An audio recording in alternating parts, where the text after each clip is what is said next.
Good morning, my dear students. Welcome to Unacademy. Welcome to Kreatryx channel and welcome to Impulse batch. There was a small technical delay.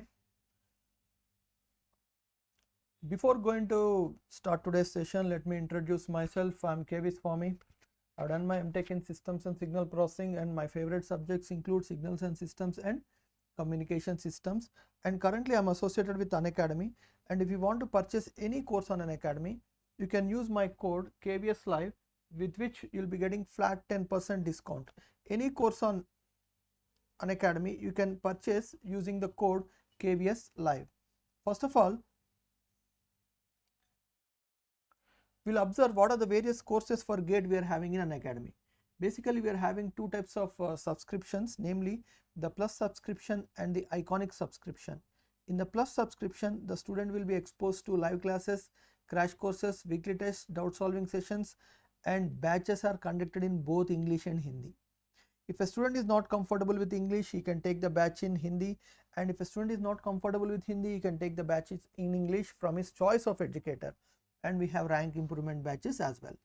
Coming to the next subscription known as the Iconic subscription, here a personal coach is allotted to every student who is responsible for preparing the study planner. Study booster sessions are there, separate test analysis is taken for each and every student, dedicated doubt clearing instructors are there, and preparatory study material is also given to the students.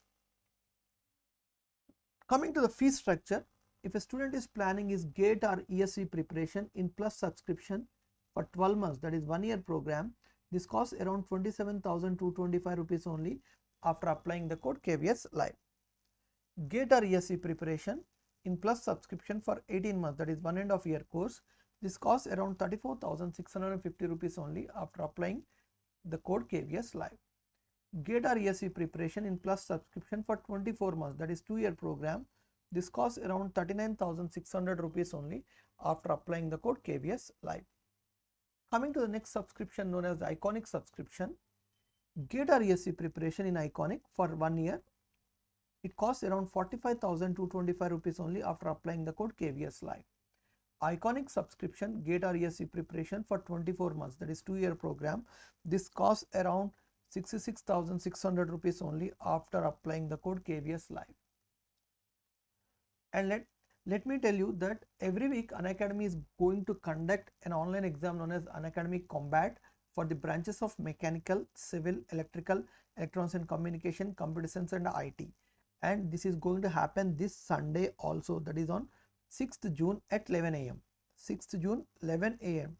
Every Sunday we have Unacademy Combat. Yesterday one student was asking by name Arvind Reddy. So every Sunday we are going to have Unacademy Combat. The advantage with this is that if your rank is in between 1 to 3, you will be getting 100% discount on Plus subscription. Means Plus subscription is free for you.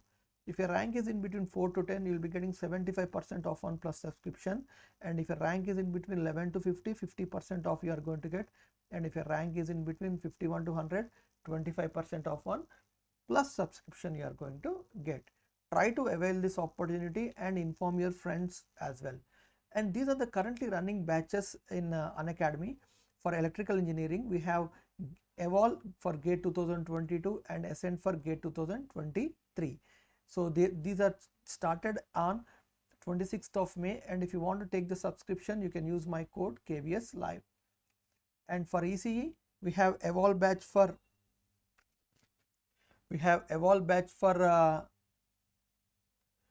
GATE 2022 and Ascent batch for GATE 2023, and you can use the code KVS Live.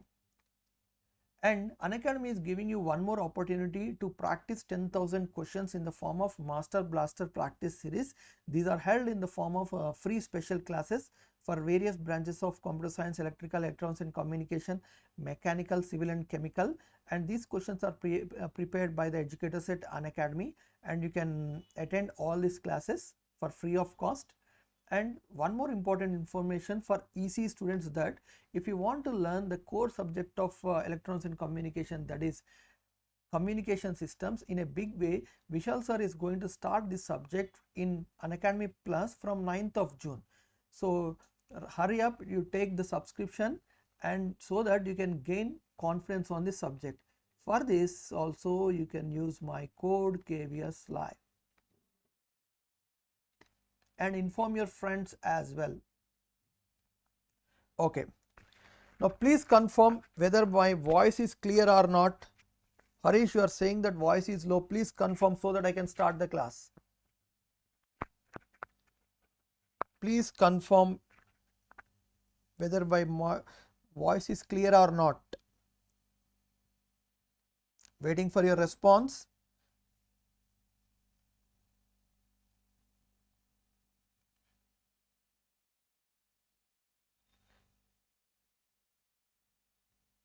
Clear. Okay. Voice is clear. Okay, thank you. And all of you, please give your attendance by pressing the like button. Give your attendance by pressing the like button. After attendance is completed, let's start the class. Yesterday we had a problem. I have had a problem with the pen tab, so that I had to stop the class. But if we recollect the basics of day before yesterday, what we were discussing? We were discussing the initial and final value theorems. Initial and final value theorems of Laplace transform. So initial value theorem we have seen. Initial value theorem. What is this theorem saying? First of all, what is the purpose of initial value theorem and final value theorem? These theorems are used to find the starting and ending point of a signal. If you want to know the starting and ending point of a signal using the initial value theorem, you can find out. Now, what is the initial value theorem saying? It is saying that if x of t forms a Laplace transform pair with x of s, then x of 0 plus is nothing but limit s tends to infinite s into x of s. And do we have any constraints in this initial value theorem? Yes. First of all, the signal must be causal. Initial value theorem is applied only for causal signals. And if your Laplace transform, if you are going to express if your Laplace transform in the form of n of s by d of s, this must be strictly proper. This must be strictly proper. Strictly proper means what? Degree of the numerator must be less than degree of the denominator. And if it is not proper, we have to make it as proper by dividing. And in the process of dividing, if you get any constant term, s term, s square term, ignore. We'll generally ignore and will apply initial value to the remaining expression. And already we have seen one example. If we recollect that example one more time, x of s is equal to, what is that? 2s plus 3 by s plus 1. Now, if I want to find out the initial value for this expression, now here this is not a strictly proper fraction because degree of the numerator is 1, degree of the denominator is also 1. So what is our aim now? We have to make it as proper. How? By dividing. Divide 2s plus 3 with s plus 1. How many times it will go? 2 times it will go. So 2s plus 2 will come. Remainder is 1. So that we can modify our x of s as how we are going to write now? 2 plus 1 by s plus 1. Now, in the process of making our fraction as proper, here I got a constant. What I said, if you are getting a constant, ignore the constant. Now, apply initial value to the remaining one. This is a proper fraction because 1 means s power 0 here. Here denominator power is 1. Yes, this is a proper fraction. Now, what we have to do? After ignoring initial value is equal to limit s tends to infinite s times x of s. X of s is 1 by s plus 1 here. Now, whenever you have limit s tends to infinite, take the highest order coefficient in numerator by highest order coefficient in denominator. It is 1. In this way, we are going to find out the initial value. Already we have seen this. Example also, but just I am repeating. Now, final value theorem. Final value theorem.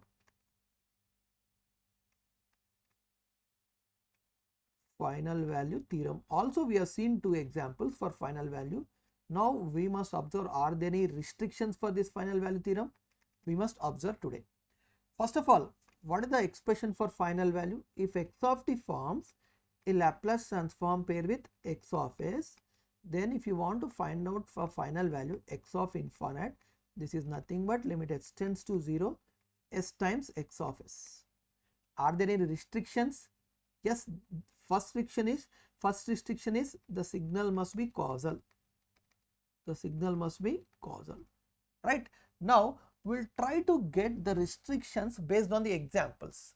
Based on the examples, we'll try to get the restrictions of this final value theorem. So in the previous problems, two problems what we have solved, there are no restrictions with respect to this final value theorem. Now I want the final values of, or initial and final values of these expressions.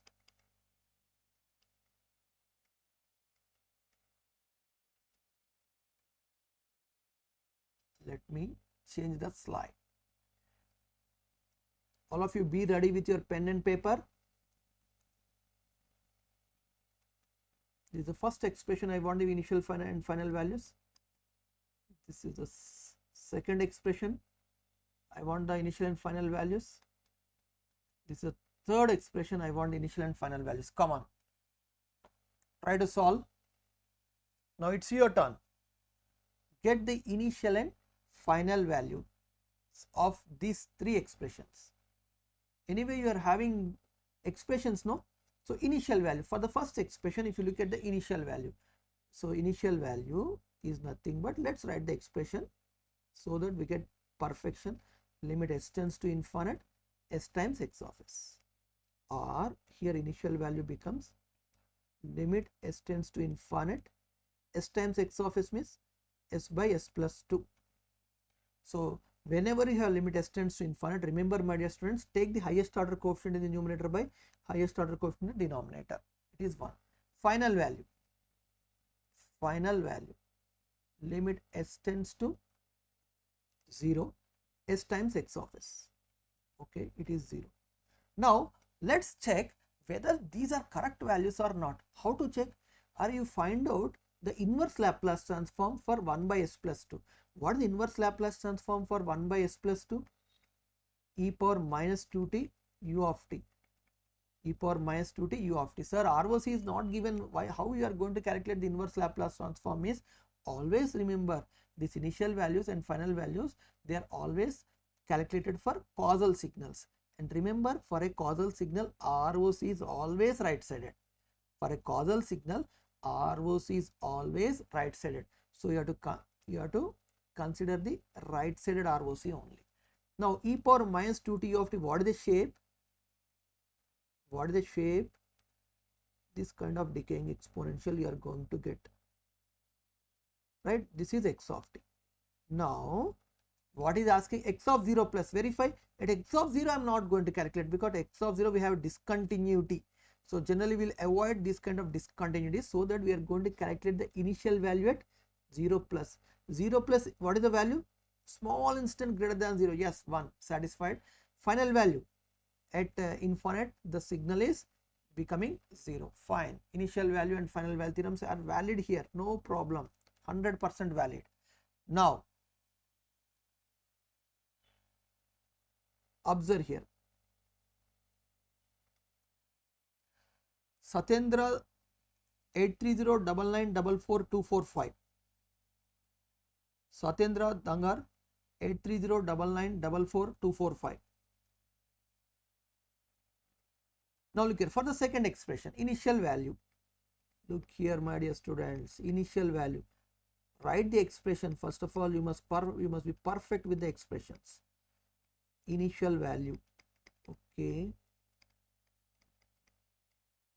s by s minus 2. Take the highest order coefficient numerator by highest order coefficient in the denominator, 1. Final value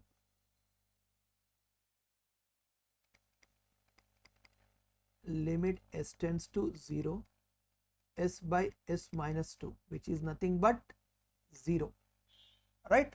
Now let's see whether these values are 44245. 83099 Now we'll see whether these values are correct or not. For that, let's calculate the inverse. Inverse for sigma greater than 2. So what could be the inverse? E power 2t u of t. E power 2t u of t is what kind of signal if you try to draw? It is an exponentially growing signal. Observe here, my dear students, exponentially growing signal. What is the value at infinite? Infinite. But according to theorem, what we got? 0. So final value theorem failed. Initial value theorem, okay, initial value theorem was satisfied, but x of 0 plus value is 1, but x of infinite is infinite from the signal, but according to theorem we got 0. So final value theorem failed here. Final value theorem failed. Initial value, okay, initial value satisfied, but final value theorem failed. Now let's come to the third expression. X of s is equal to 1 by s. So what is the initial value?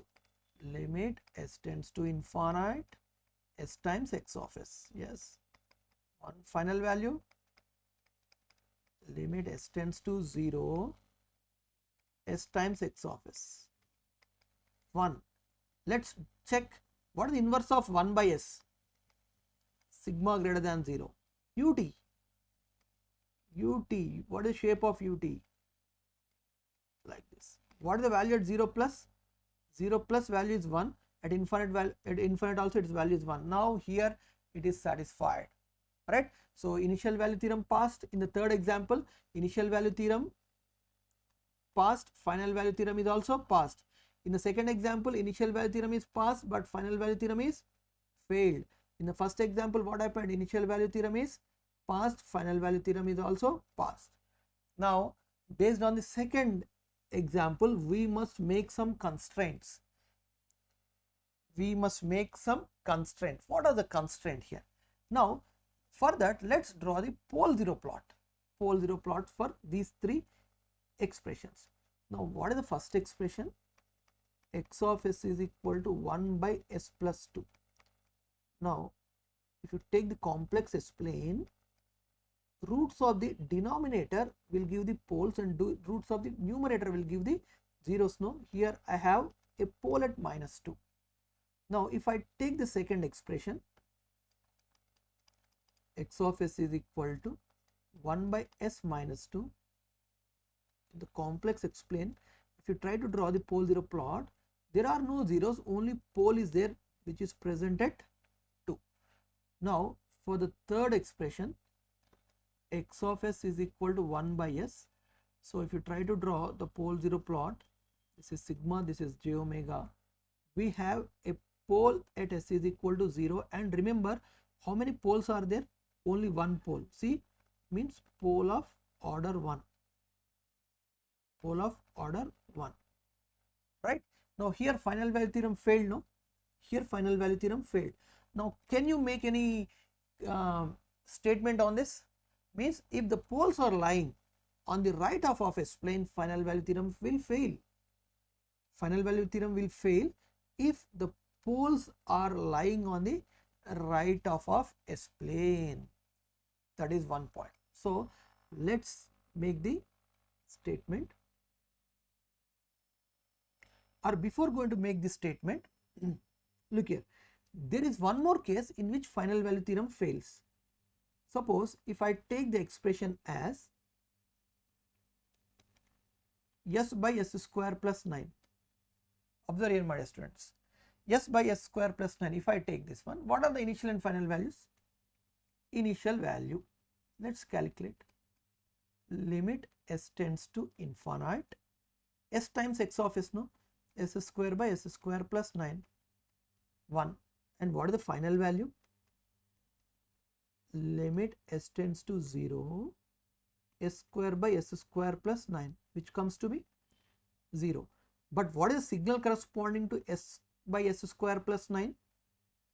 Can you tell me what is the signal corresponding to s by s square plus 9? Cos 3t u of t. Causal signal. Causal signal inverse corresponding to s by s square plus 9 is what? Cos 3t u of t. What is the nature of cos 3t u of t? What is the nature of cos 3t u of t? Oscillatory. Sinusoidal signal, oscillatory nature. Right? Now, can you guarantee here that at infinite, look here, at infinite its value is 0? Can you guarantee here that, is there any guarantee? Suppose if my signal shape is like this, if my signal shape is like this, yes, we can guarantee that the value at infinite is 0. If the signal shape is like this, we can guarantee that the signal value at infinite is infinite. If the signal shape is like this, constant, we can guarantee that at infinite its value is a constant. Now here if you observe, for this signal it is oscillatory, due to which we cannot exactly predict what is its value at infinite. It may be any value between -1 to 1. It may be any value between -1 to 1. So in this case also final value theorem fails. Here where are the poles lying? Here where are the poles lying? This is sigma, this is j omega. So I have poles on the roots of the denominator. If you take, what will come? What will come? Plus or minus 3j will come, no? So poles are at plus or minus 3j, right? Anyway, we are having a 0 at s is equal to 0. Now based on these examples, now you must frame the restrictions for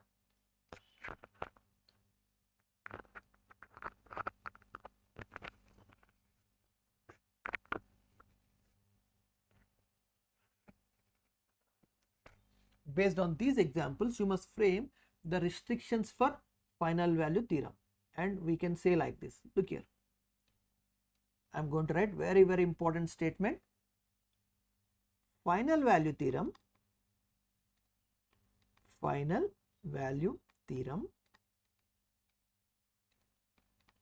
can be applied if the poles lie on the left half of S plane, including a simple pole, at S is equal to 0.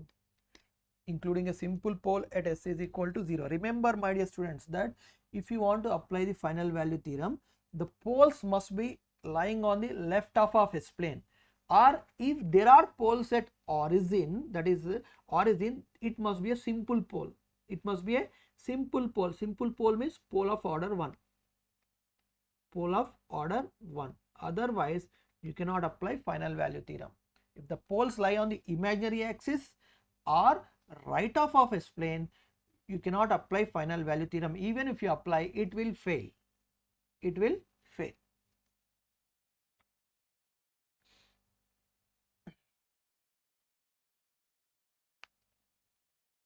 So before applying final value theorem, observe the location of poles. What I am saying is, before applying the final value theorem, observe the location of poles. In the last class, what we have seen, so the poles were lying on the left half of S plane only. So we haven't checked.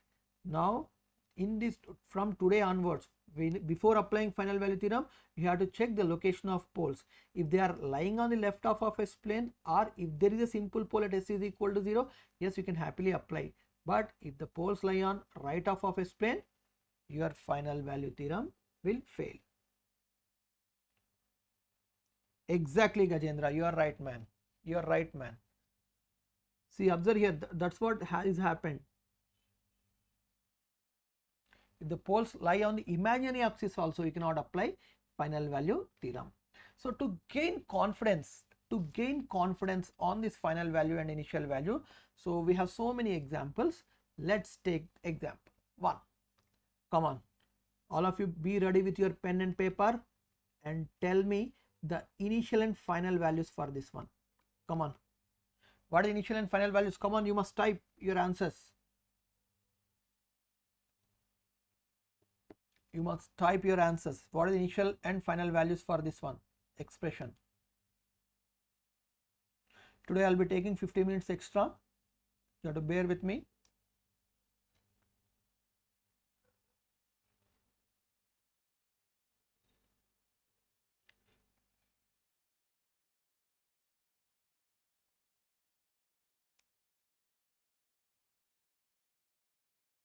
cannot be applied.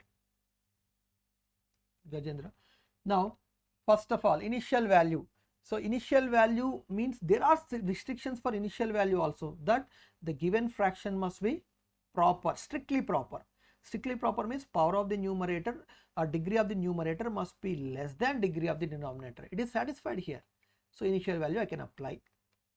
Limit s tends to infinite 10s by s plus a. Take the highest order coefficient numerator by highest order coefficient denominator 10. Final value. For checking the final value, first of all observe the location of poles. Pole is at s is equal to minus 8, left half of s plane, so no problem, you can apply. So 10s upon s plus 8, so 0. Now do one thing, or if you have any doubt, try to draw the shape of the signal. 10 e power minus 80 u of t. What is the shape of the signal? This is the shape of the signal, right? At 0 plus anyway this value is 10 and at infinite value is 0. Okay, fine. Now the next question comes. I want the initial values of s by s square plus 4 for sigma greater than 0. Fatafat you tell me the answer. S by s square plus 4.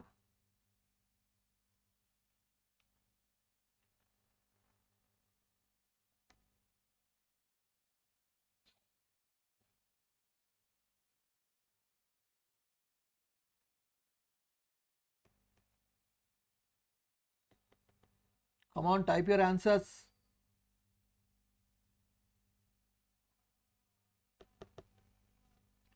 Here, if you observe, this is strictly proper fraction.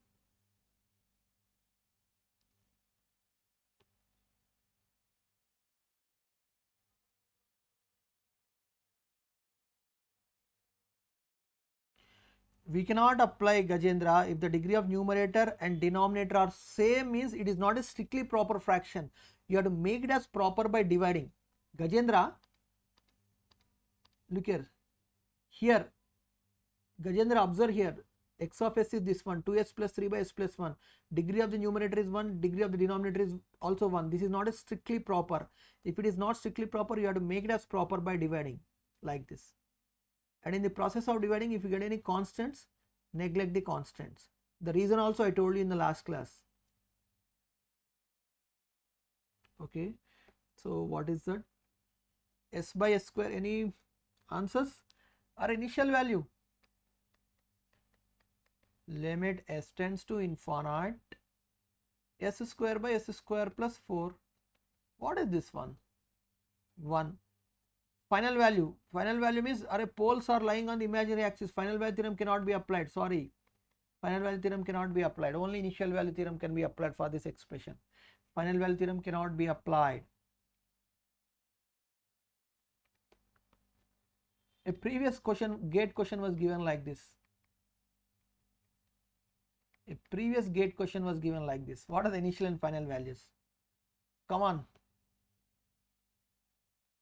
What are the initial and final values? Previous gate question. S minus 2 is there. By looking at that only we can say that final value theorem we cannot apply because one pole is lying on the right half of S plane. Forget about final value theorem. Initial value theorem. Initial value, can you calculate? Limit s tends to infinite s by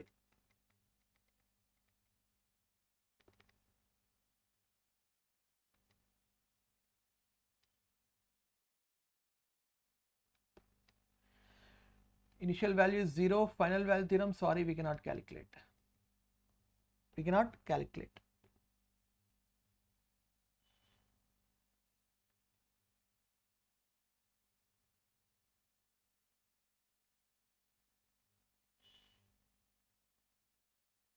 Next question. Exactly, Gajendra, you are right, man, right, man. 8 by s times s plus 20. Come on. You tell me the initial and final values.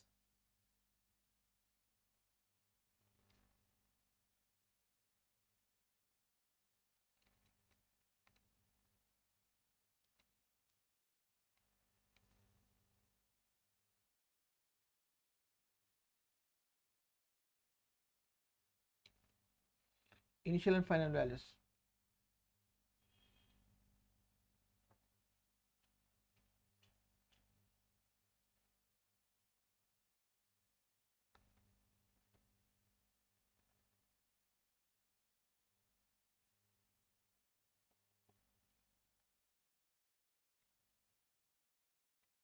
Initial value.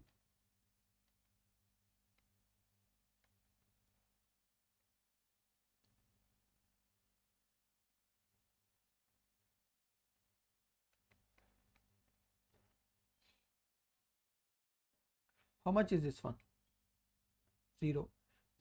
Final value, can you calculate? See, one pole is at S is equal to 0. One pole is at S is equal to 0 and that pole is of order 1. Okay, allowed. One pole is at S is equal to minus 20, allowed. So final value theorem we can apply. Limit S tends to 0, 8S by S times plus 20, 8 by 20, 2 by 5, 2 by 5, 0.4, exactly right answer.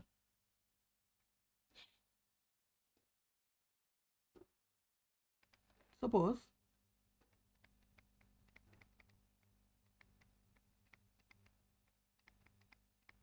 this one is there,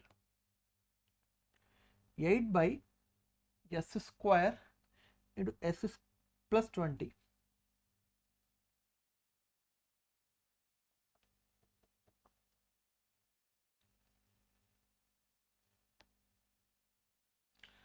Initial value anyway you can calculate, that is not a big issue. Initial value will be 0.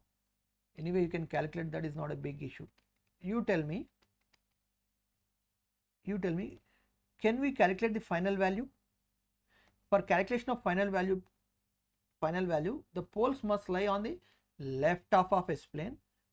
There may be a pole at S is equal to 0, but that must be of order 1. How many poles are at S is equal to 0? 2 poles are there. So here final value theorem cannot be applied.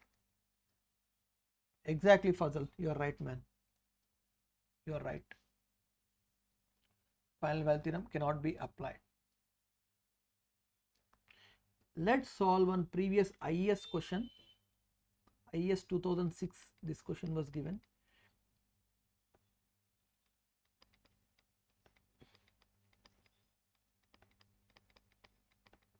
Initial and final values. Come on, tell me.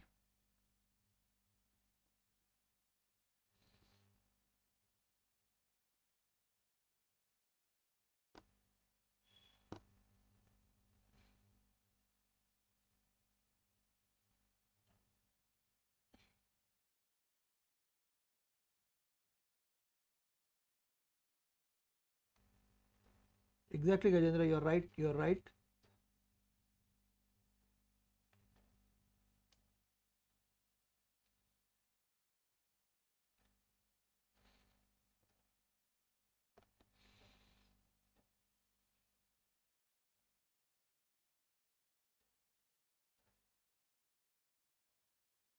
Okay, you can take this as homework or something and you can solve this one. This is not a big deal, small problem. You can do this. Meanwhile, I'll take up a question from GATE 2008. GATE 2008 question. Fazal Rasul, your answer is exactly correct. An LTI causal continuous time system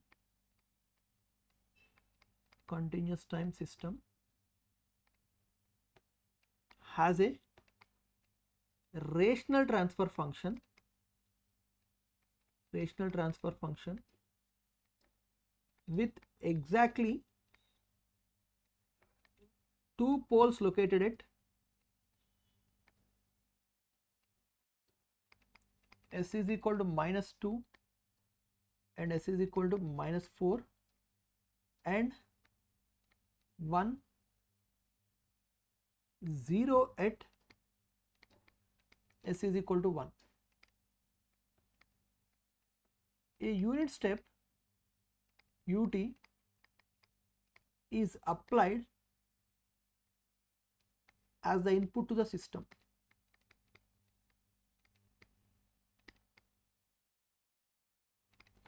At steady state, the output has a constant value of 1.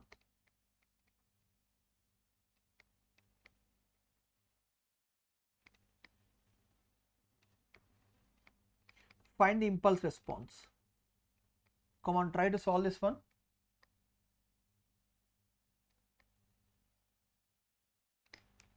Find the impulse response.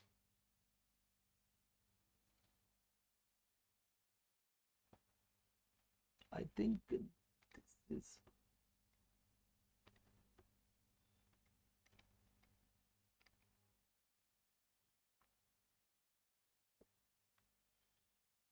try to solve this one. In exams, these kind of questions will come.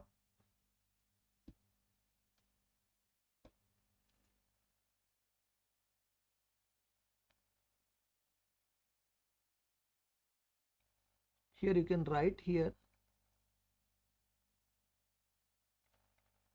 simple poles.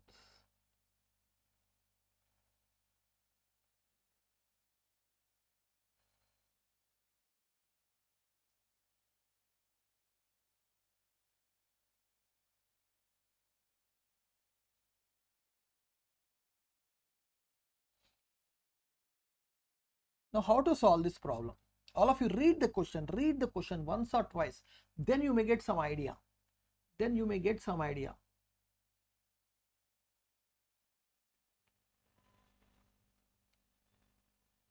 After this, one more question is also going to come, very important question. Here, how to approach this problem? See, we have studied what is known as the convolution property of Laplace transform. What is the convolution property of Laplace? From the convolution property of Laplace transform, we have learned that Laplace transform of impulse response gives transfer function, isn't it? Hope everybody remember this one. Impulse response and a transfer function, they form a Laplace transform pair, or Laplace transform of impulse response gives transfer function. And already we have seen the transfer function is a ratio of output Laplace transform to the input Laplace transform, assuming the initial conditions to be 0. Now, what he said, an LTI causal continuous time system has a rational transfer function. First of all, what is a rational transfer function? Rational transfer function means transfer function of the form P of s by Q of s or N of s by D of s. Rational Laplace transform rational transfer function means transfer function of the form P of s by Q of s, where, see, what is rational number? A number of the form P by Q where P and Q are integers, no? Where P and Q are integers. In the same way, rational Laplace transform is Laplace transform of the form P of s by Q of s, where P of s and Q of s are polynomials. Remember, P of s and Q of s are polynomials. Now, what information he gave? With simple poles located at s is equal to -2. Okay, s is equal to -2 and s is equal to -4. Okay, and 1 0 at s is equal to -1. Oh, we got the entire information about transfer function. Now, a unit step u of t is applied as the input to the system. At steady state, the output has a constant value of 1. Find the impulse response, he is asking. He is asking impulse response, no? Just now we have seen, look here, just now we have seen that impulse response and a transfer function, they form a Laplace transform pair. Means if I can calculate the inverse Laplace transform of this transfer function, I'll get the impulse response, no? If I calculate the inverse Laplace transform of this transfer function, I'll get the impulse response. But why this additional information is given, that a unit step u of t is applied as the input to the system, at steady state the output has a constant value of 1? Because remember, your transfer function is a ratio of zeros and poles, and added to this you will be having a constant k also. You might have studied in your controls. where k is known as DC gain. DC gain. Here k is unknown. Here k is unknown. Using this additional information, a unit step u of t is applied as an input system, and at steady state the output as a constant value of 1. He is asking us to get the value of k and then find out the inverse Laplace transform. Then you will get the impulse response. So in transfer function you have to include the DC gain k also, right? Now how you are going to approach? Observe here. We know that for a LTI system, in particular continuous time LTI system, given input x of t, impulse response h of t, output is y of t, and y of t is nothing but convolution of input and impulse response. And from the convolution property of Laplace, y of s is nothing but x of s multiplied with h of s. Convolution in time domain is equal to multiplication in s domain. So y of s is equal to x of s. What is the input he applied? 1 by s. H of s value k times s plus 1 by s plus 2 times s plus 4. Now I got y of s, right? After getting y of s, what is said? At steady state means at infinite. At steady state, the output has a constant value of 1. At steady state, the output has a constant value of 1 means final value is talking about. At steady state, the output has a constant value of 1, he said, means he is saying that final value is 1. Now, final value is 1.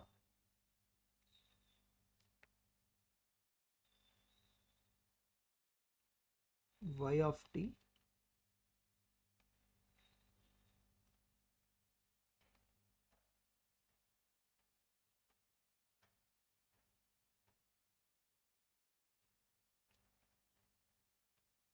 at steady state,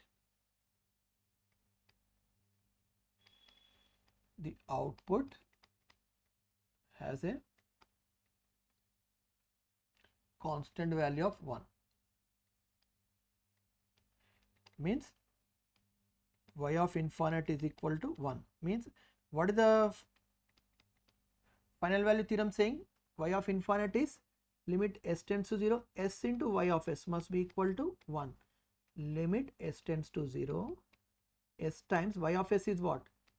K times s plus 1 by s times s plus 2, s plus 4 is equal to 1. Now here from this s gets cancelled. If you simplify, what is the value of k you are going to get? 8. 8 you are going to get. Now I got the value of k. Then substitute in your transfer function. H of s is equal to 8 times s plus 1 by s plus 1 into s plus 2. Then find out the inverse Laplace. Sir, inverse Laplace transform means ROC must be given, no? Here no need of ROC, because in the first statement he said causal. Causal means always right sided ROC you have to consider. Causal means, remember, always right sided ROC you have to consider. So pole at s is equal to minus 1, pole at s is equal to minus 2 means sigma greater than minus 1. Now you can find out the inverse. I think h of t will be, what is that you are going to get? If I am not wrong, please verify.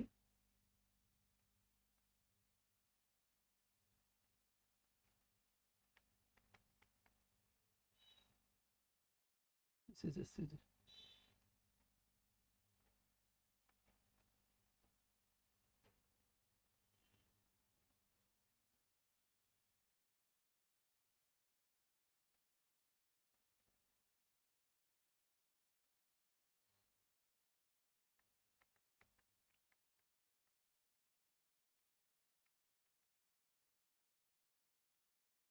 please confirm whether you got the same answer or not, so that we can move to the next important problem.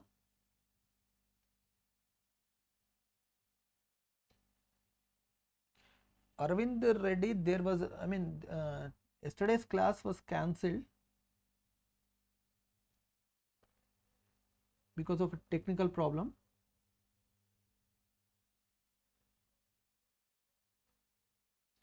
Please confirm whether you got the same one.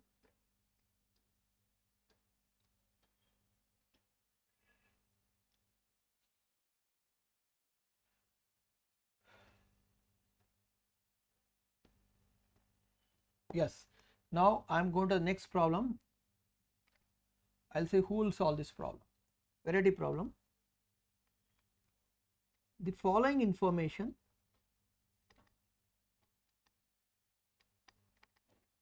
is given about a LTI system. Okay, some information is given. From this information, what is asking, we'll see. First one, the system is causal. Okay, he said that the system is causal. Causal means right side ROC. Next, the system function or a system function or transfer function are same, is rational, having two poles at s is equal to -2 and s is equal to -4. Fine. Up to second point there is no problem. Third point, if x of t is equal to 1, y of t is 0, he said. Fourth point, the value of impulse response at t is equal to 0 plus is 4. He is asking, find the system function. Come on, try to solve this problem. Find the system function is asking.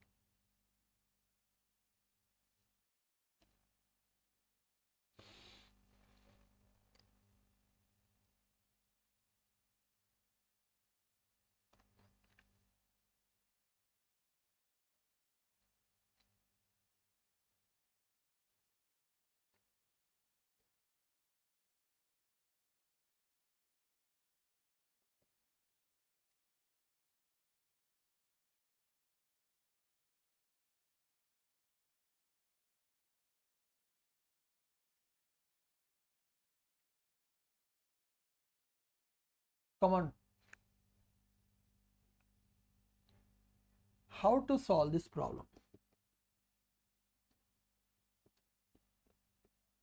These kind of problems are very, very interesting. Already we have solved this kind of problems in Fourier transform. Some information is given about the system from which we have to get the system function. Step by step we'll follow. Observe here. Just follow me how I am going to solve this problem. Look here. System function is asking, means first of all his aim is to get the system function or transfer function, means h of s. H of s we have to get, right? Now how to get this h of s? For getting this h of s, what information is gave? The system is causal. So in initial steps we cannot make use of this property causal. Okay, second one, the system function is rational, he said. Rational, having two poles at s is equal to -2 and s is equal to -4, he said. Okay, rational Laplace transform, just now we have seen. Rational means rational Laplace transform is Laplace transform of the form p of s by q of s or n of s by d of s, where p of s and q of s are polynomials with simple poles at, with the two poles, he said, no? Okay, two poles, they are simple, with s is equal to at s is equal to -2 and s is equal to -4. Okay, s is equal to -4 p of s. Okay, we got some expression for p of s. H of s, p of s by s plus 2 times s plus 4. Hope everybody is comfortable up to this point, right? After this, what is the next point? If x of t is equal to 1, y of t is 0. Okay, how to interpret this point? Observe here, this is a crucial step. If x of t is equal to 1, y of t is 0, he said. If x of t is equal to 1, y of t is 0. How to interpret this step? Now observe, my dear students. If x of t is equal to 1, now can you tell me, can you find out the Laplace transform, bilateral Laplace transform for 1? Can you find out the Laplace transform for 1? Can you find out the Laplace transform for 1? No. Laplace transform for 1 does not exist. But if you are given these kind of inputs, we can find out the output using Eigenfunction property. So in the last class, we have seen one example also. Remember, we cannot find out the Laplace transform of 1. But given these kind of signals, we can find out the output using Eigenfunction property. What is the Eigenfunction property of Laplace? If x of t is equal to e power st, y of t is the same e power st multiplied with h of s. So whenever you are given these kind of constant signals, you have to make use of this Eigenfunction property. Eigenfunction property. Observe here. Observe here. Listen carefully. Now x of t is equal to 1 means how can I write 1? Can I write 1 as e power 0 into t? Can I write 1 as e power 0 into t? Yes. Now yt is what? The same account of property e power 0 into t into h of 0. H of 0 which must be equal to 0, he said. If x of t is equal to 1, y of t is 0 means 0. From this, what can you write? From this expression, can I say that h of 0 is equal to 0? H of 0 is equal to 0. H of 0 is equal to 0. Can I write like this? Yes. Now h of s I have, look here, h of s I have, h of 0 is equal to 0. H of s I have, h of 0 is equal to 0 means, can I say that my p of s can be written like this?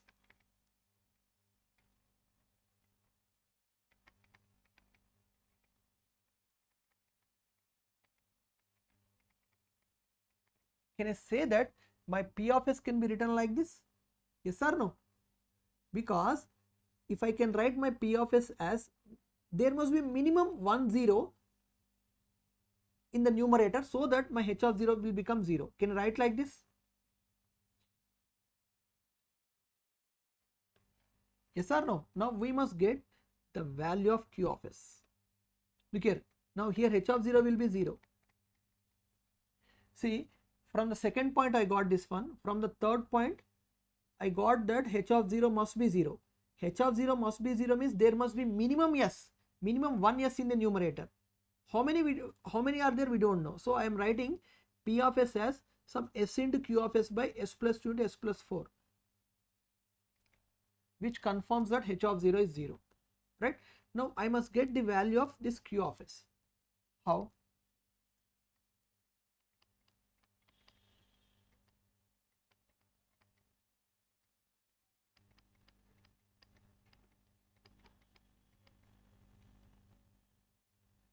What is it? Let's look at the fourth statement. The value of the impulse response at t is equal to 0 plus is 4, he said. The value of the impulse response means, here I can write like this. Initial value. He said initial value of impulse response at t is equal to 0 plus is 4, he said. Applying initial value theorem, limit s tends to infinite, s into h of s must be equal to 4, implies limit s tends to infinite, s into h of s means s square into some q of s by s plus 2 into s plus 4 must be equal to 4. Now whenever we have limit s tends to infinite, what we'll do? We'll take the highest order coefficient in the numerator by highest order coefficient in the denominator. Now this is 4 means what? Look here, highest order coefficient numerator by highest order coefficient in the denominator is 4 means, can I call this as this, nothing but k.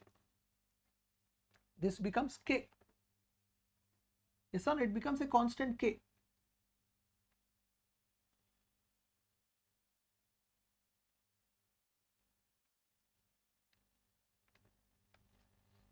Yes or no? This becomes a constant. We haven't included the DC gain, no, here. So DC gain include.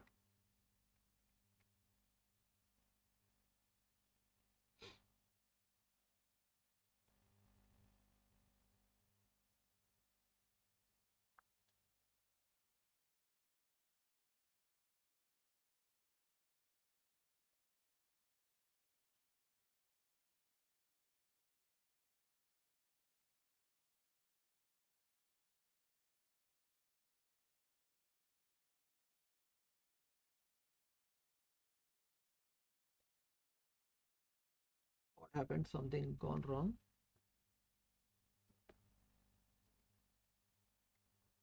Here DC gain included. H of s. H of 0 is 0 means yes, I can write this as k times q of s by h of 0 is 0. Yes, h of 0.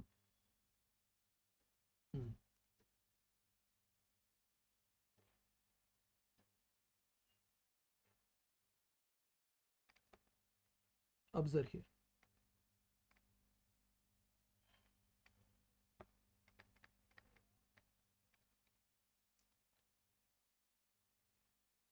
Now observe here. Now this must be limit s tends to infinite s square and q of s by s into s plus 2 s plus 2 into s plus 4 is equal to 4 means this q of s value is 1 only. This q of s value is 1 only, isn't it? So k is equal to 4. So h of s is equal to what will happen? Q of s is 1 means 4s by s plus 2 into s plus 4. This is your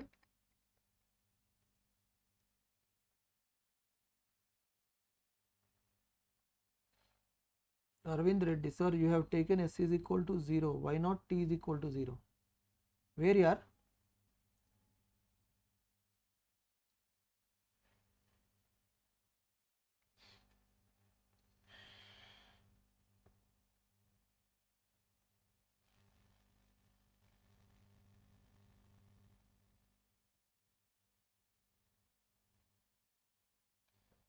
See, x of t is equal to e power s t means y of t is e power s t multiplied with h of s. Or you can consider like this, Arvind. E power s naught t, y of t is the same e power h of s naught. This is the property. Please observe.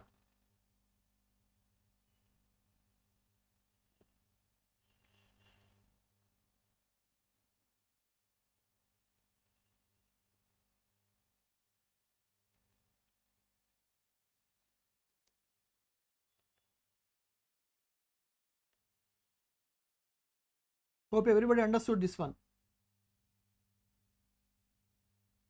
Why k is equal to 4? Array yaar, Surya, observe here. Limit s tends to infinite s square. Limit s tends to infinite means highest, take the highest order coefficient numerator by highest order coefficient denominator. Highest order coefficient, and that must be equal to 4. That must be equal to 4.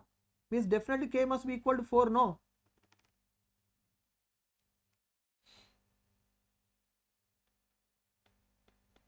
Highest order coefficient numerator is what here? K. Highest order coefficient denominator is 1. 4. K is equal to 4.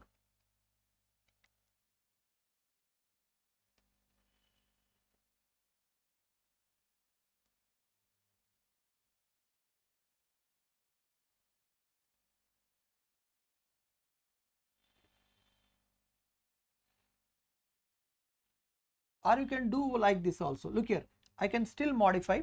Look here, those who are facing, see those who are facing any difficulty with this problem, I can give in another way. Look here, hope you'll get satisfied with this one.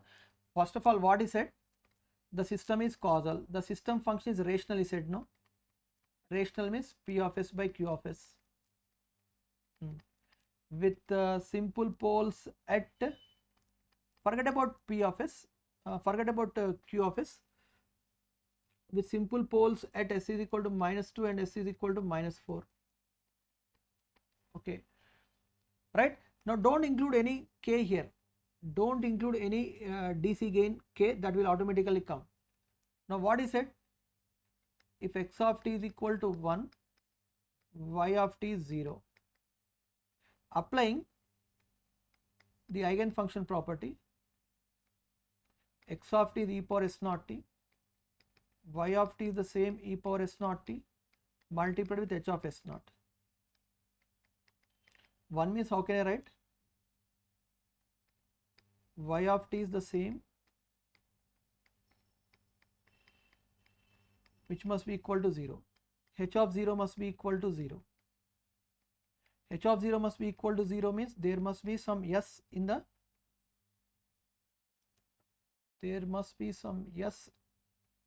numerator. Minimum 1 S must be there. Now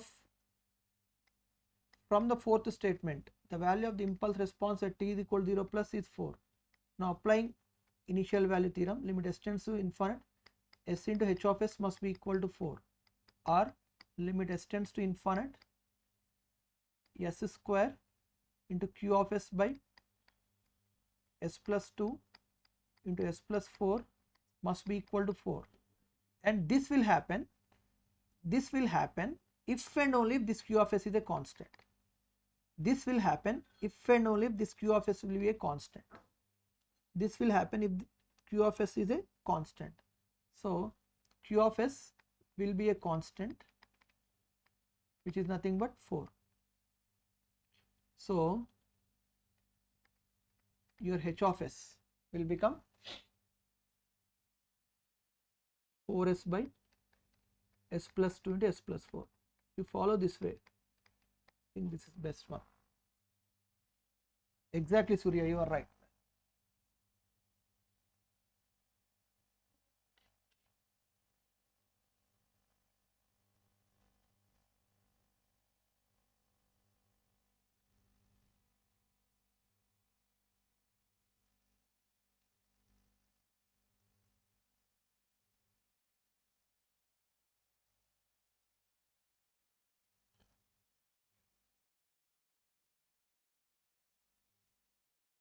Next, after this, so this is about initial and final value theorems. This is an important topic. Causality and stability of LTI systems. Causality and stability of LTI systems based on Laplace.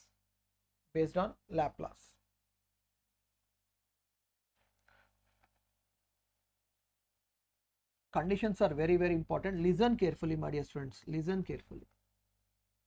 First of all, when can you say that a particular LTI system is causal from your LTI systems concept? H of t must be 0 for t less than 0, no? So I can write this statement here. A continuous time, very, very important statement. A continuous time LTI system is said to be causal. This is from LTI systems. Is said to be causal if H of t is 0 for t less than 0. If H of t is 0 for t less than 0, and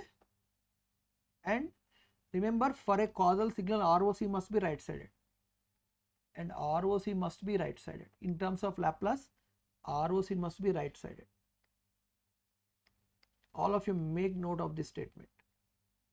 Very, very important statement. A continuous time LTI system is said to be causal if H of t is 0 for t less than 0. Already we know that.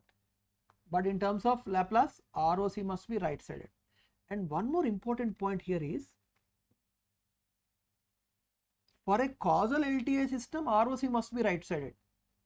For a causal LTI system, ROC must be right sided. But the converse is not true.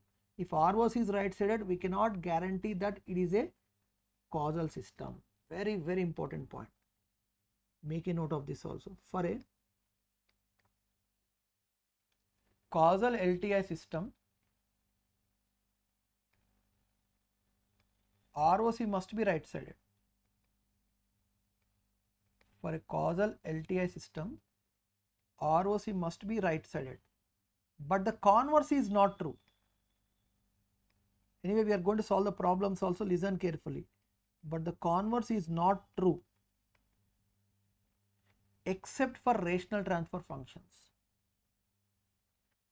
Except for rational transfer functions. Except for rational transfer functions. For rational transfer function, if ROC is right sided, means definitely it is a causal system. For a rational transfer function, ROC is right sided, means definitely it is a causal system. I am going to justify all the statements. Listen carefully. Your job is to make note of the statements. Don't worry, I'll prove all this. Now, stability.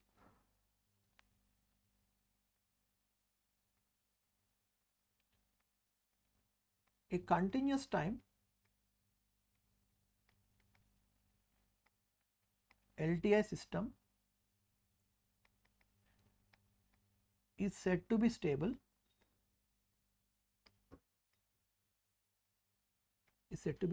if ROC includes j omega axis.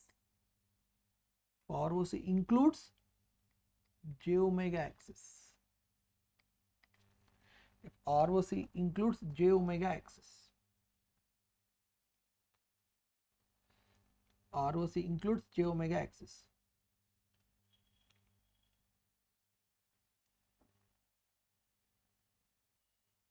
Now observe here.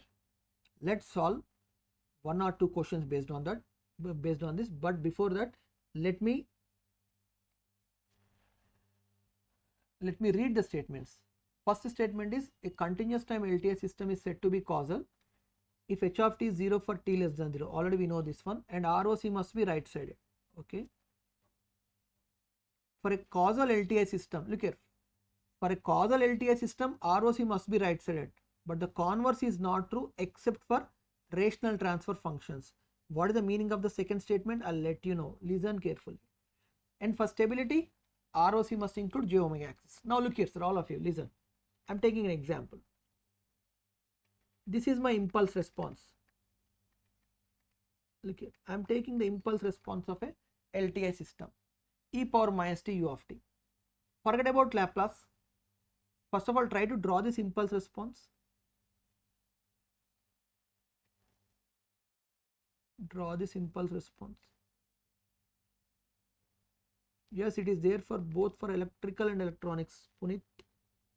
Now this is the impulse response. Now from your LTI systems knowledge, does this correspond to a causal system? Yes. Here if you observe, impulse response is 0 for t less than 0. Causal. Does this correspond to a stable system? Or a stability means impulse response must be absolutely integrable. So decaying exponentials are absolutely integrable. Yes, this is causal and stable. This is causal as well as stable. Now in terms of Laplace, find out the system function transfer function 1 by s plus 1. What is the ROC? Sigma greater than minus 1.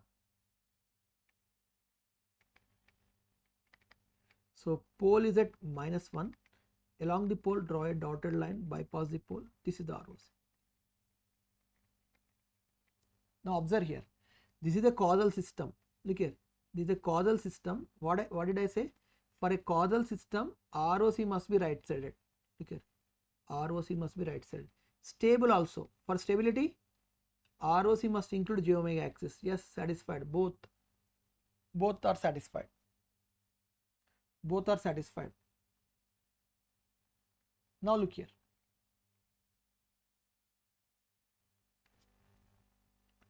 In the next case, what I am going to do is, look here.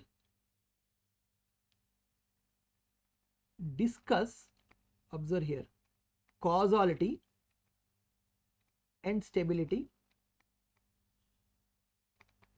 stability for this one. H of s is equal to, transfer function is given. Now you have to discuss the causality and stability. Very, very important points. E power s by s plus 1 for sigma greater than minus 1. Now it is asking us to discuss or comment on the causality and stability for this transfer function. H of s is equal to e power s by s plus 1. Now here, if you observe, ROC is right sided. Here, where is the pole located? Okay, listen carefully. Here ROC is right sided. Sigma greater than minus 1 means this one. ROC is right sided. What I am saying is, if ROC is right sided, don't tempt to put it as causal system. Don't tempt or don't attempt to put it as causal system. Verify the nature of the transfer function. If it is a rational look here, what is the statement I gave here?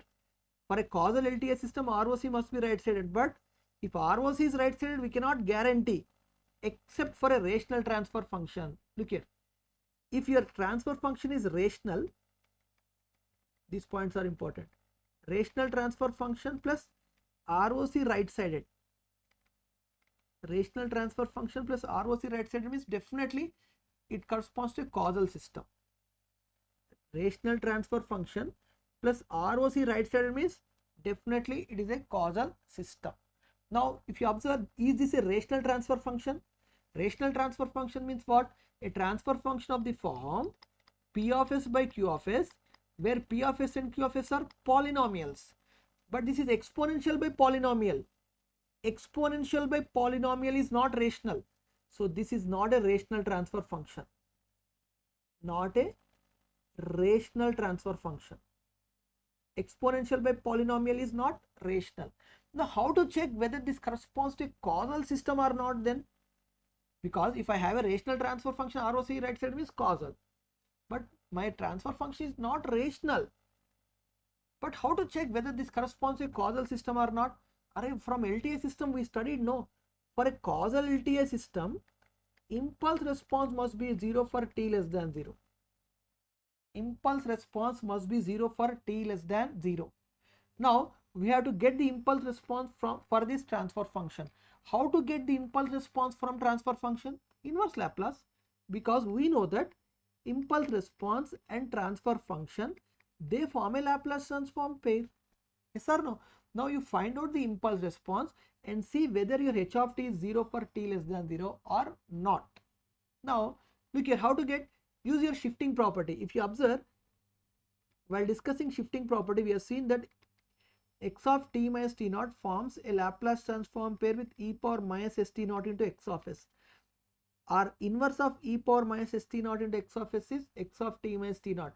Or one more method also I told you, that corresponding to this x of s, get x of t first. In this x of t, what I said? Replace t with t minus t naught I said. Hope you remember. Now let's get the inverse of this one in the next slide. Look here, e power s by s plus 1. Look here, e power s by s plus 1 for sigma greater than minus 1. Now I want the inverse. This is in the form of e power minus st naught into x of s. Now comparing these two, what is there in place of t naught? What is there in place of t naught? Minus 1. What is there in place of x of s? 1 by s plus 1. Now what you have to do?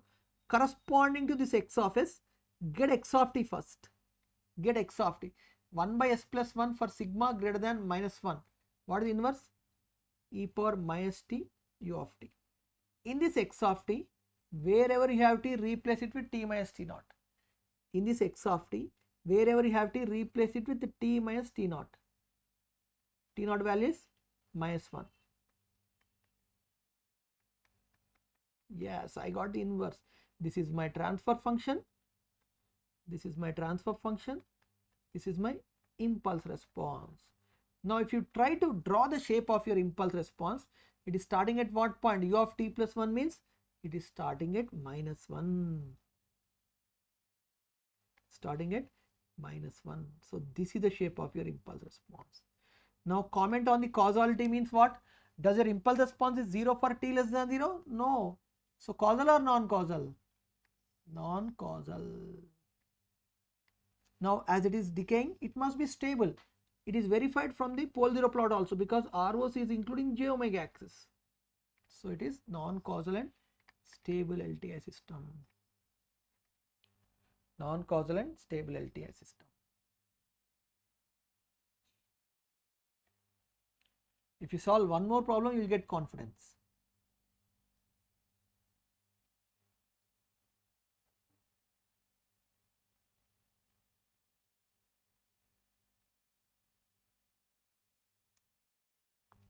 Observe here. Observe here. Next one we'll see. H of s. Whenever you are given a transfer, whenever you are given a transfer function, you must observe whether this is rational transfer function or not. Suppose this is given. Comment on causality and stability.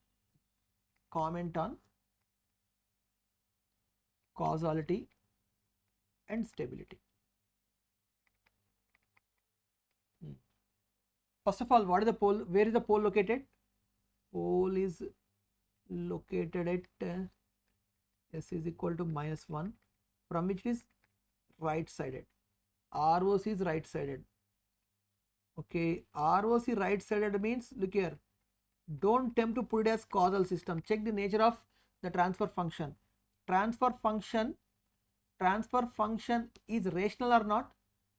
This is not rational transfer function. Not a rational transfer function. Now we have seen, no, rational transfer function plus ROC right sided means the system is causal. Not a rational transfer function. ROC is right sided means get the impulse response. Not a rational transfer function. So how to get the impulse response? Use the shifting property. This is in the form of e power minus st naught into x of s. So to this x of s, get x of t first. E power minus t u of t.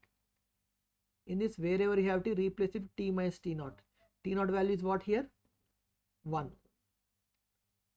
E power minus st naught into x of s, no. In the place of t naught I have 1. So e power minus of, wherever you have to replace it t minus t naught. Fine. Observe here. This is u of t minus 1 means is starting at 1. Starting at 1 and goes like this. So does your impulse response is 0? Sorry, it is 1, no?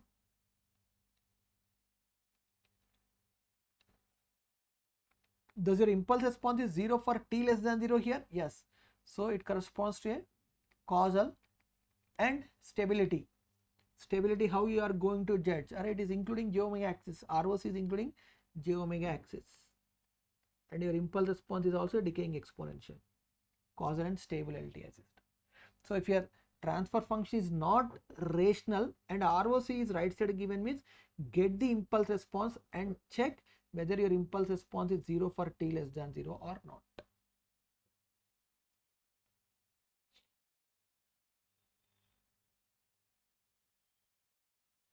Suppose this is given.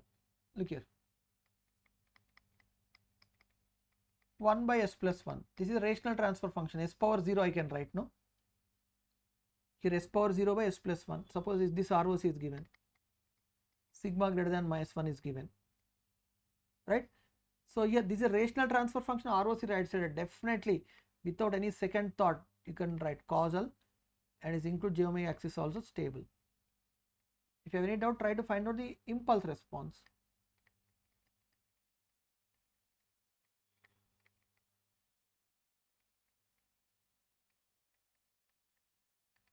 Yes, your impulse response is 0 for t less than 0.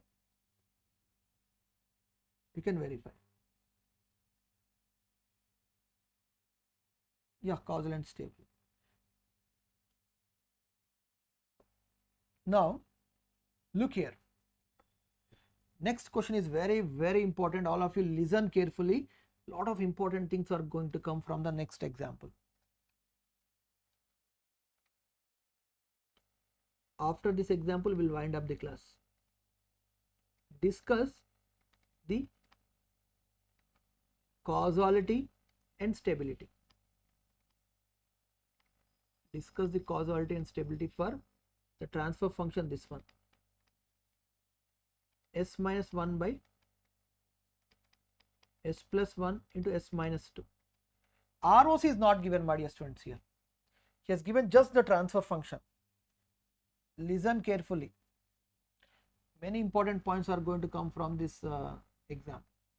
H of s is s minus 1 by s plus 1 into s minus 2.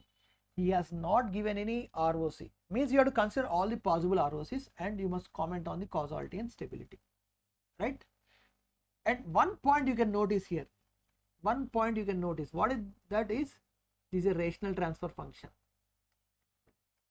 One point you can notice that it is a rational transfer function. Yes, 3 cases will be there. Okay, 3 cases will come. Now, first of all, draw the pole zero plot. Step by step we'll solve. Lot of interesting things are going to come. Listen carefully.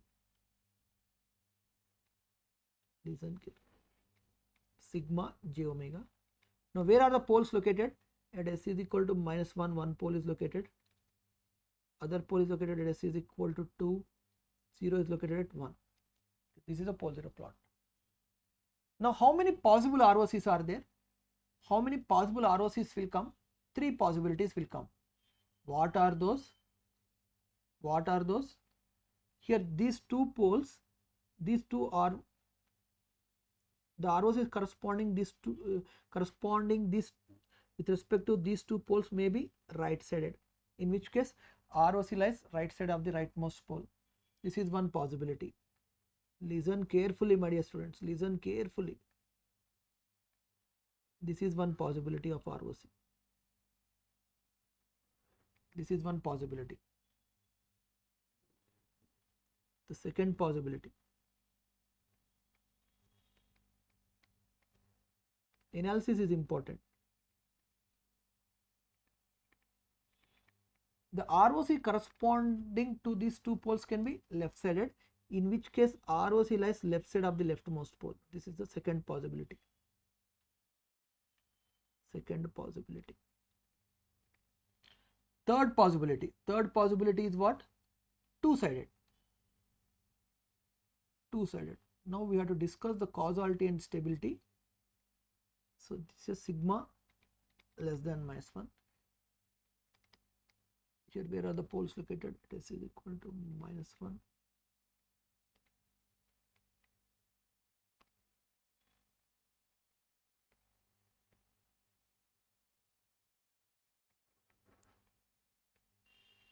Two-sided ROC, this one. In ROC, zeros may come. ROC should not contain any poles, but ROC may contain zeros. Right? What is our ROC? Minus 1 less than sigma less than 2. Right? Now discuss the causality and stability, and always remember, rational transfer function ROC is right side means what do you know? Causal. Rational transfer function ROC is right side means causal, no? Does it include j omega axis? No. Does it include j omega axis? No. So unstable. US, unstable. Remember, rational transfer function ROC is left side of the leftmost pole means this becomes anti-causal. Anti-causal, and ROC is not including j omega axis. Unstable. Unstable. Rational transfer function ROC is two-sided means non-causal. Two-sided ROC means non-causal, and ROC is including j omega axis, stable. ROC is including j omega axis means stable. Stable. Now there comes the conflict. Now conflict came. We study in control systems that for a stable system, all the poles must lie on the left half of S-plane. Yes or no? I think all of you know that statement. It's a popular statement. For stable system, all the poles must lie on the left half of S-plane. But here, if you observe, one pole is on the right half of S-plane, still we are going to say it as stable. What happened? What happened? So, there is a conflict, no? Here, do you agree? See, in controls, we studied that For stability, all the poles must lie on the left half of S-plane. Here, even if the pole is lying on the right half of S-plane, we are going to call it as stable. What is this one? Right? Which statement is correct? Signal statement or control statement? Let's verify. Let's verify that. Before that, look here. Before that, if I ask you, what is the impulse response corresponding to this causal first case, second case, third case, if I ask you? Now observe here. Yes, conflict. Now we are going to, yes, observe here, observe here. I am going to justify the statement. Now a lot of things are going to come. Now observe here. Now before that, can you tell me what is the impulse response corresponding to case 1, case 2, case 3? Impulse response means from the transfer function. From the transfer function, we must calculate the impulse response for partial fractions. So what are the partial fractions, my dear friends? Can you tell me? This is equal to -1 if I put 2 by 3 by 1 by s plus 1. 2 by 3. S is equal to 2 if I put, S is equal to 2 if I put plus 1 by 3. I think these are the partial fractions. Partial fractions. S is equal to -1 if I put 2 by 3. S is equal to 2 if I put 1 by 3. Right. Now observe here. So in the next slide, h of s is equal to 2 by 3. Let's write the inverse. After that, we'll remove that conflict. Plus 1 by 3. 1 by s minus 2. Observe here. What is the first case? Sigma greater than 2. Both the poles are right sided. Now can you write the impulse response? Can you write the impulse response? 2 by 3. What is the right side equivalent of 1 by s plus 1? E power minus t u of t plus 1 by 3. What is the inverse? E power 2 t u of t. Sigma less than -1. If I put sigma less than -1 means ROC corresponding to both the poles left sided. So what could be the impulse response now? 2 by 3. What is the inverse of 1 by s plus 1 for sigma less than -1? Minus e power minus t u of minus t plus 1 by 3. What is the inverse of 1 by s minus 2 for sigma less than -1? Left sided, minus e power 2t u of minus t.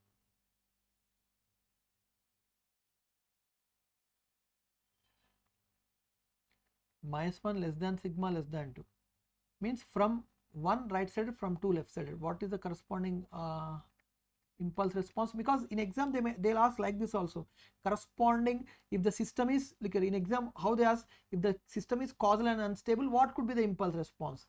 If the system is anti-causal and unstable, what could be the impulse response? They'll ask like that.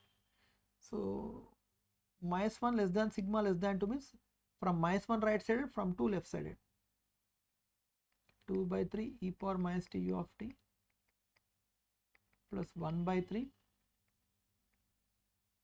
left sided minus e power 2t u of minus. Anyway, you can write this inverse, that is not a big issue. But how to remove this conflict? The conflict here is, look here. The conflict here is, listen carefully my dear students. In controls, we studied that for stability, all the poles must lie on the left half of S plane. But here, if one pole is lying on the right half of S plane also, we are going to say it as stable from the corresponding ROC. How you are going to justify? Now look here. One point we know. See, while discussing the properties of systems, especially the causality property, I said that if you want to realize any system in practice, it must be causal. All physically realizable systems are causal systems. Non-causal systems we cannot realize. Remember one important point, only causal systems we can realize. Whatever the physical system we are going to realize in practical sense is causal only. Non-causal systems we cannot realize. Non-causal systems we cannot realize. So the third case, whatever we are having non-causal systems, we cannot realize. So forget about this one. Okay, forget about this one. So because why to forget? Non-causal systems we cannot realize, only that is a theoretical concept. Don't take much care on that. Non-causal systems cannot be realized in practice. All physically realizable systems are causal systems.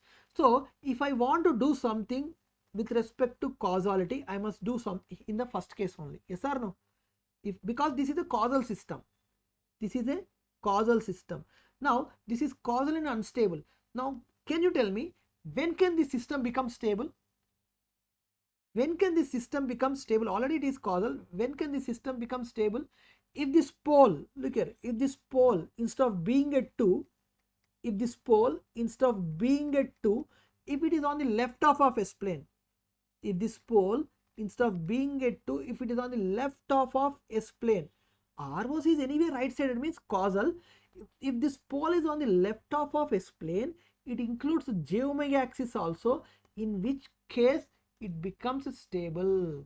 Yes or no? In which case it becomes stable. Or can I say one statement that a causal means physically realizable, a causal physically realizable, a causal rational transfer function, a causal rational transfer function becomes stable if all the poles lie on the left half of S plane. I am also going to make the same statement. Here non-causal and stable means non-causal system we cannot realize. Non-causal systems in practice we cannot realize. All physically realizable systems are causal systems. Here if you want to do something with respect to stability, so this pole must be on the left half of S plane. What happens if this pole is on the left half of S plane? ROC is anyway right sided, means causal. If this pole is on the left half of S plane, it includes j omega axis, in which case it becomes stable. Yes or no? Now I am also going to make the same statement but in a different sense. Look here, I can write an important statement, golden statement like this. A causal, observe here, a causal means what? Physically realizable. A causal rational transfer function, rational transfer function becomes stable if all the poles lie on the left half of S plane. If all the poles lie on the left half of S plane, that is the poles must have negative real parts. Negative real parts. If the poles are having negative real parts, then only they can lie on the left half of S plane. Very, very important statement. Similar kind of statement will come in Z transform also. A causal rational transfer function becomes stable if all the poles lie inside the unit circle, I'll say. Inside the unit circle. And that is the poles, the magnitude of the poles must be less than 1, I'll say there. Here poles must have negative real parts, I will say. So this is the case. Non-causal systems we cannot realize. We cannot realize. When we cannot realize, we can assume anything. Only causal systems we can realize. Only causal systems we can realize. All physically realizable systems are causal systems. So when can this system become stable? Instead of the pole, instead of being at 2, if it is on the left half of S plane, anyway ROC is right sided here, causal. If this pole is on the left half of S plane, ROC includes j omega axis, in which case it becomes stable also. Right? Anti-causal also we cannot realize, Krishna. Only causal I am saying, only causal. Anti-causal, non-causal systems cannot be realized in practice.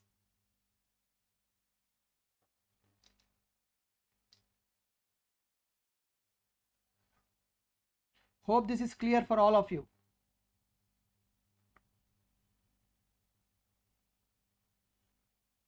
If it is clear, give a thumbs up.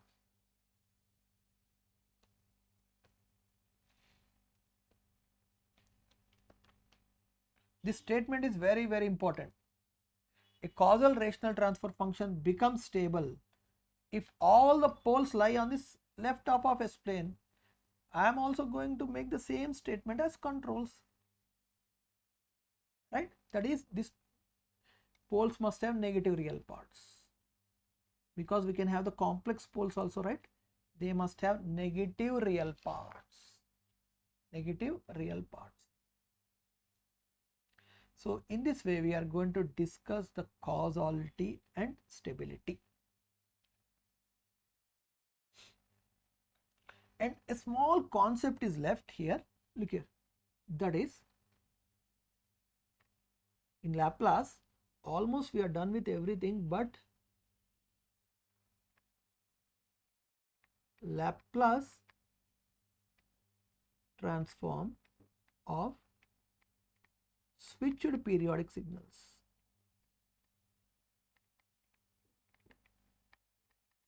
Only 2 minutes topics: switched periodic signal or causal periodic signal.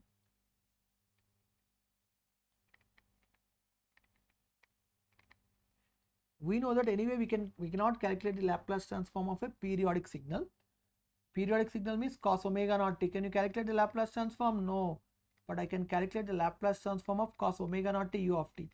This is what is known as switched periodic signal. Switched periodic signal or causal periodic signal.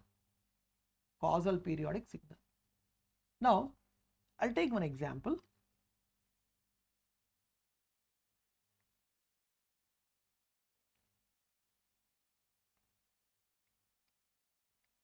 Suppose if I have this kind of signal.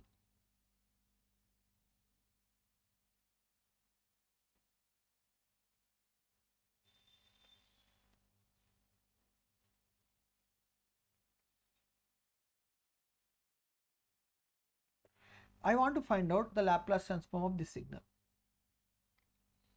Laplace transform of this signal. Now this is a switched periodic signal.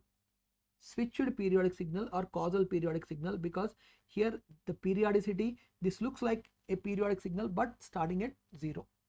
For this we have a ready-made expression. You can derive also, but I'm giving the direct expression.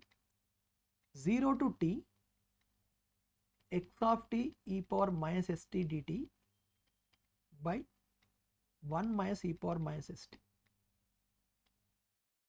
This expression you can use to find out the Laplace transform of a switched periodic signal or causal periodic signal. Here what is the period?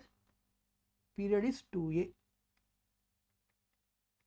Now Laplace transform x of s is equal to integral 0 to 2a x of t e power minus st dt. Tomorrow we are going to discuss the previous gate questions corresponding to our Laplace. We'll see what kind of questions are coming in the gate exam.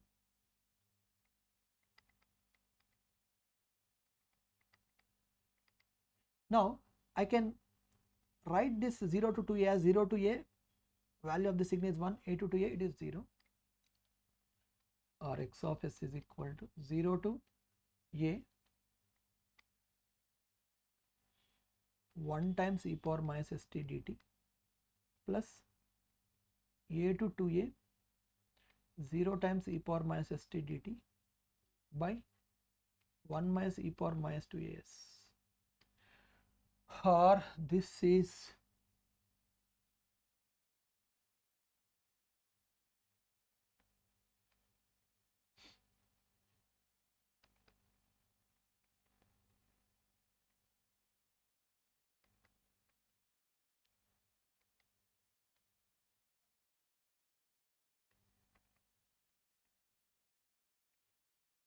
the denominator can be written as e power minus as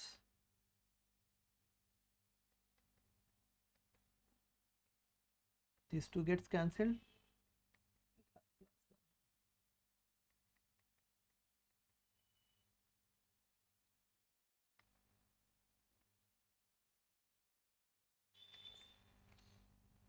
Calculate the Laplace transform over one period by and divide with 1 minus e power st. to remember in a shorter way. Calculate the Laplace transform over one period and divide with 1 minus e power minus st is the expression. Simple one. Whenever you encounter this kind of switched periodic signals, use this expression. Use this expression.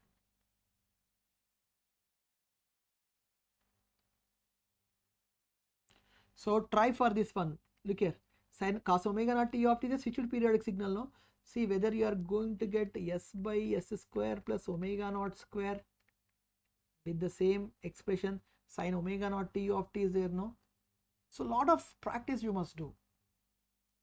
Practice is required. Without practice, see, nobody is going to get the subject, or nobody gets perfection. You or me or anyone, you need only one rule: practice is required and patience is also required.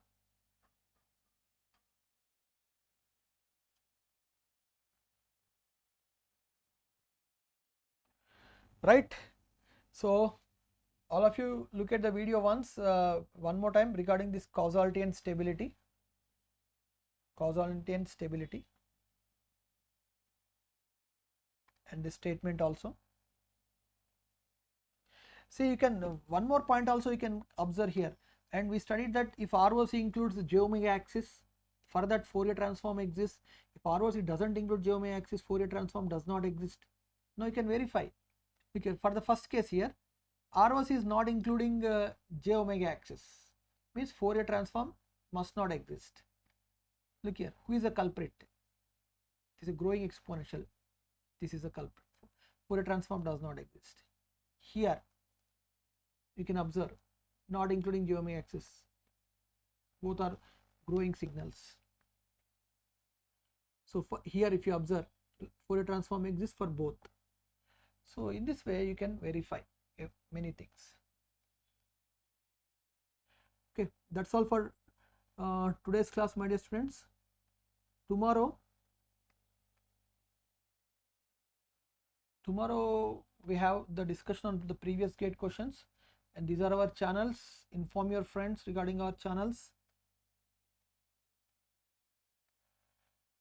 Right, and you can follow me on Unacademy, unacademy.com at @kvswamy. Surya, IES questions also will solve, Surya. Tomorrow previous gate questions as well as IES questions and some conceptual based questions also. Tomorrow session is based on previous gate questions, conceptual questions and IES questions. Don't worry.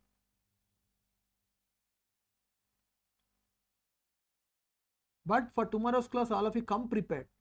Come prepared. And finally, thank you. Take care. Stay healthy. And don't waste your time. Okay. Tomorrow we'll meet. Please go through the video once after the class.